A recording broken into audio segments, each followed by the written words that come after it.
ಮುಂದಕ್ಕೆ ಬರೋ.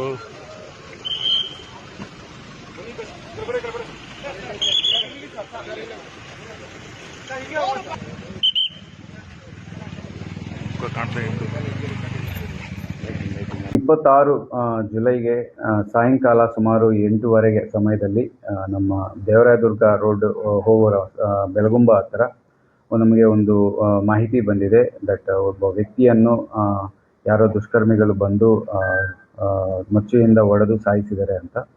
ಇಮಿಡಿಯೇಟ್ ಆಗಿ ಲೋಕಲ್ ಪೊಲೀಸರು ಸ್ಪಾಟ್ಗೆ ರೀಚ್ ಆಗಿದ್ದಾರೆ. ಅವರು ಕನ್ಫರ್ಮ್ ಮಾಡಾದ್ಮೇಲೆ ನಾವು ಸೀನಿಯರ್ ಆಫೀಸರ್ ಸಹ ಎಲ್ಲ ಸ್ಪಾಟ್ಗೆ ಹೋಗಿ ನೋಡಿದಾಗ ವೀರಣ್ಣ ಅಲಿಯಾಸ್ ಮಲ್ಲ ಅನ್ನೊಬ್ಬವರು ಸುಮಾರು 38 ವರ್ಷ ವಯಸ್ಸು. ಸೊ ಇವರು ರಕ್ತ ಬ್ಲಡ್ಡಲ್ಲಿ ಪೂಲ್ ಆಫ್ ಬ್ಲಡ್ಡಲ್ಲಿ ಅಲ್ಲಿ ರೋಡ್ ಮೇಲೆ ಕೆಳಗೆ ಬಿದ್ದಿದ್ರು. ಪಕ್ಕನೇ ಅವರು ಬೈಕ್ ಸಹ ಬಿದ್ದಿತ್ತು.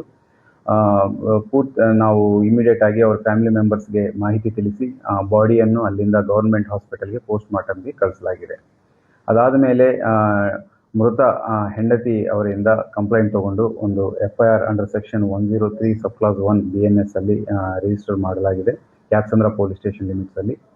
ಅಂಡ್ ಮುಂದಿನ ಇನ್ವೆಸ್ಟಿಗೇಷನ್ ಮಾಡುವಾಗ ನಮಗೆ ತಿಳಿದು ಬಂದಿರೋದೇನೆಂದರೆ, ಈ ವೀರಣ್ಣ ಅಲಿಯಾಸ್ ಮಲ್ಲ ಅನ್ನೋರಿಗೆ ಅಕ್ಕ ಮಗಳು ಒಬ್ಬರು ಇದ್ದಾರೆ.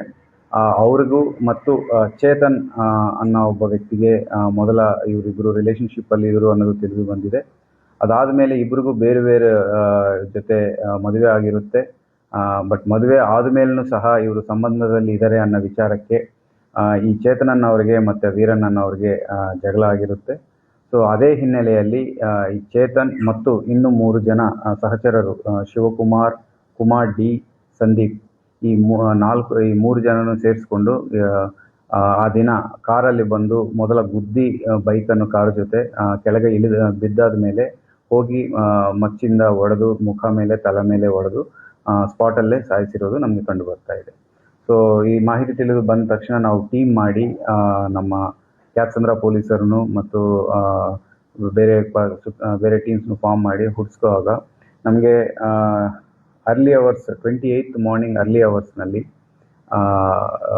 ಇವರು ಮೈಸೂರು ಹತ್ರ ಒಂದು ರೈಲ್ವೆ ಸ್ಟೇಷನ್ ಹತ್ರ ಸಿಗ್ತಾರೆ. ಇನ್ಫಾರ್ಮೇಷನ್ ಮಾಹಿತಿ ಮೇಲೆ ಅವ್ರನ್ನ ಕರ್ಕೊಂಡು ಬಂದು ಇವತ್ತು ಮ್ಯಾಜಿಸ್ಟ್ರೇಟ್ ಮುಂದೆ ಪ್ರೊಡ್ಯೂಸ್ ಮಾಡಲಾಗ್ತಾ ಇದೆ. ಪ್ರೊಡ್ಯೂಸ್ ಮಾಡಾದ್ಮೇಲೆ ನಾವು ಪೊಲೀಸ್ ಕಸ್ಟಡಿ ತಗೊಂಡು ಮುಂದಿನ ಇನ್ವೆಸ್ಟಿಗೇಷನ್ ಮಾಡಲಾಗ್ತಾ ಇದೆ.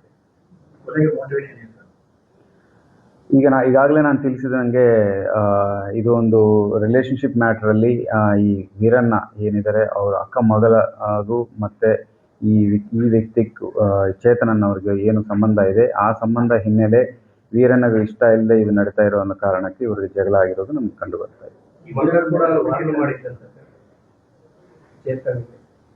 ಚೇತನ್ಗೆ ಮತ್ತು ವೀರಣ್ಣಗೆ ಇದಕ್ಕೆ ಮುಂಚೆನೂ ಸುಮಾರು ಒಂದು 4-5 ತಿಂಗಳಿಂದನೂ ಈ ವಿಚಾರವಾಗಿ ಆವಾಗ ಮಾತುಕತೆ ನಡೀತಾ ಇದೆ ಅನ್ನೋದು ನಮಗೆ ಕಂಡು ಬರ್ತಾ ಇದೆ. ಬಟ್ ಅವರು ಫ್ಯಾಮಿಲಿ ಹಂತದಲ್ಲಿನೂ ಇವರು ಒಂದು ಸಾರಿ ಕೂತ್ಕೊಂಡೆಲ್ಲರೂ ಮಾತಾಡಿರೋದು ಕಂಡು ಬರ್ತಾ ಇದೆ. ಬಟ್ ಆದರೆ ಇಷ್ಟೆಲ್ಲ ಮಾತಾಡಿದ್ರೆ ಅವ್ರಿಗೆ ಬಗೆಹರಿಲ್ಲ ಅನ್ನೋದು ನಮಗೆ ಕಂಡು ಬರ್ತಿದೆ.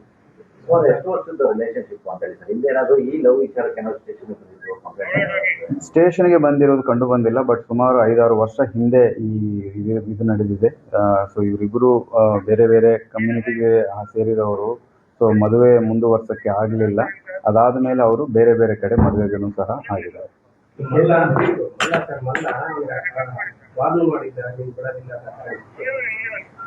ಅದೇ ಈಗಾಗಲೇ ಹೇಳಿದಂಗೆ ಈಗ ನಾವು ಮುಂದಿನ ದಿನಗಳಲ್ಲಿ ಇನ್ವೆಸ್ಟಿಗೇಷನಲ್ಲಿ ಪತ್ತೆ ಮಾಡ್ತೀವಿ. ಪ್ರೈಮಾ ಫೇಸಿ ನಮ್ಗೆ ಇರೋದೇನೆಂದರೆ ಇವರು ಫ್ಯಾಮಿಲಿ ಹಂತದಲ್ಲಿನೂ ಕೂತ್ಕೊಂಡು 2 ಕುಟುಂಬಗಳು ಮಾತಾಡ್ಕೊಂಡಿರೋದು ನಮಗೆ ಕಂಡು ಬರ್ತಾ ಇದೆ. ಇಲ್ಲ, ಈ ಅಕ್ಯೂಸ್ಡ್ಗಳು 4 ಜನ ಸಿಕ್ಕಿದ್ದಾರೆ. 4 ಜನಕ್ಕೂ ಯಾವುದು ಕ್ರಿಮಿನಲ್ ಬ್ಯಾಕ್ಗ್ರೌಂಡ್ ಇಲ್ಲ, ಫಸ್ಟ್ ಟೈಮ್ ಅಫೆಂಡರ್ಸ್ ಇದ್ದಾರೆ. ಸೊ ಈ ವಿಚಾರಕ್ಕೆ ಅವರು ಮೋಟಿವೇಟ್ ಆಗಿ ಮಾಡಿರೋದು ಕಂಡು ಬರ್ತಾ ಇದೆ. ಇವರು 2008 ಒಂದು ಮರ್ಡರ್ ಕೇಸಲ್ಲಿ ಅಕ್ಯೂಸ್ಡ್ ಆಗಿದ್ದರು. ಬಟ್ ಆ ಕೇಸ್ ಅದು ಅಕ್ವಿಟ್ ಆದಮೇಲೆ ಕೆಲವು ದಿನ ಆದಮೇಲೆ ಆ ರೌಡಿ ಶೀಟ್ ಅನ್ನು ಕ್ಲೋಸ್ ಮಾಡಲಾಗಿದೆ ಅನ್ನೋ ತಿಳಿದು ಬರ್ತಾ ಇದೆ. ಸೊ ಆರೋಪಿಗಳ ಹಿನ್ನೆಲೆ ಸೊ ಚೇತನನ್ನವರು ಈ ತುಮಕೂರಲ್ಲೇ ಒಂದು SS ಫಿಟ್ನೆಸ್ ಜಿಮ್ ಅಂತ ಇಟ್ಕೊಂಡಿದ್ದಾರೆ. ಸೊ ಇವರಲ್ಲಿ ಜಿಮ್ ಟ್ರೈನರ್ ಆಗಿ ಕೆಲಸ ಮಾಡ್ತಾರೆ, ಓನರ್ ಕಮ್ ಜಿಮ್ ಟ್ರೈನರ್ ಆಗಿ. ಮತ್ತು ಶಿವಕುಮಾರ್ ಈಗ ಸೆಂಟ್ರಿಂಗ್ ಕೆಲಸ ಮಾಡ್ತಾರೆ, ಡ್ರೈವರ್ ಕೆಲಸ ಮಾಡ್ತಾರೆ. ಸೊ ಅವತ್ತಿನ ದಿನ ಗಾಡಿಯನ್ನು ಓಡಿಸಿರೋದು ಸಹ ಇವರೇ ಆಗಿರ್ತಾರೆ.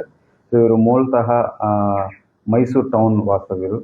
ಮತ್ತು ಕುಮಾರ್ ಡಿ ಅನ್ನೋರು ಸೆಂಟ್ರಿಗೆ ಕೆಲಸ ಮಾಡ್ತಾರೆ. ಇವರು ದೇವರಾಯಪಟ್ಟಣನ ಕ್ಯಾತ್ಸಂದ್ರ ತುಮಕೂರು ಅವರು ಇಲ್ಲಿನ ಲೋಕಲ್ ಫ್ರೆಂಡ್ ಆಗಿರ್ತಾರೆ.